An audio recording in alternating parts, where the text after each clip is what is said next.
திட்டமிடலின்றி அபிவிருத்திகளை மேற்கொண்டு மக்களை ஏமாற்றிய யுகத்தை நிறைவேற்று கொண்டு வந்ததாக ஜனாதிபதி மஹிந்த ராஜபக்ச தெரிவிக்கின்றார். கொழும்பில் நேற்று நடைபெற்ற நிகழ்வொன்றில் ஜனாதிபதி இதனை குறிப்பிட்டுள்ளார். திட்டமிடல் மற்றும் நிதி முகாமைத்துவ உத்தியோகத்தர்களின் மாநாடு நேற்று மாலை பண்டார்நாயக்க மாநாட்டு மண்டபத்தில் ஜனாதிபதி தலைமையில் நடைபெற்றது.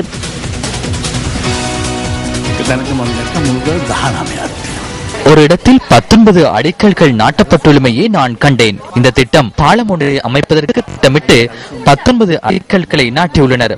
ஆனால் பாலம் இல்லை. பல வருடங்களாக இவை காணப்படுகின்றன.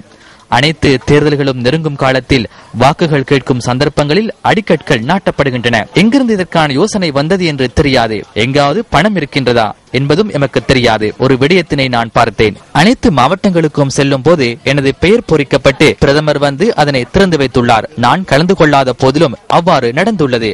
அதன் பின்னரே அடிக்கல் நாட்டும் நிகழ்வுகளில் கலந்து கொள்வதனை நான் முற்றாக தடை செய்தேன். தயவு செய்து எனது பெயரை பாவிக்க வேண்டாம் என தெரிவித்தேன். அவ்வாறு தெரிவித்து நான் அடிக்கல் நாட்டும் விடயத்தினை நான் தவிர்த்தேன். அவ்வாறான அரசியல்வாதிகளின் சில நடவடிக்கைகளால் அரசாங்கத்தின் மீதான மதிப்பும் நம்பிக்கையும் பாதிக்கப்பட்டுள்ளது. திட்டமிடல் இன்றி சில அரசியல்வாதிகளின் நடவடிக்கையினால் ஒரு பக்கத்தில் மக்கள் ஏமாற்றப்படுவதாக நான் நினைக்கின்றேன்.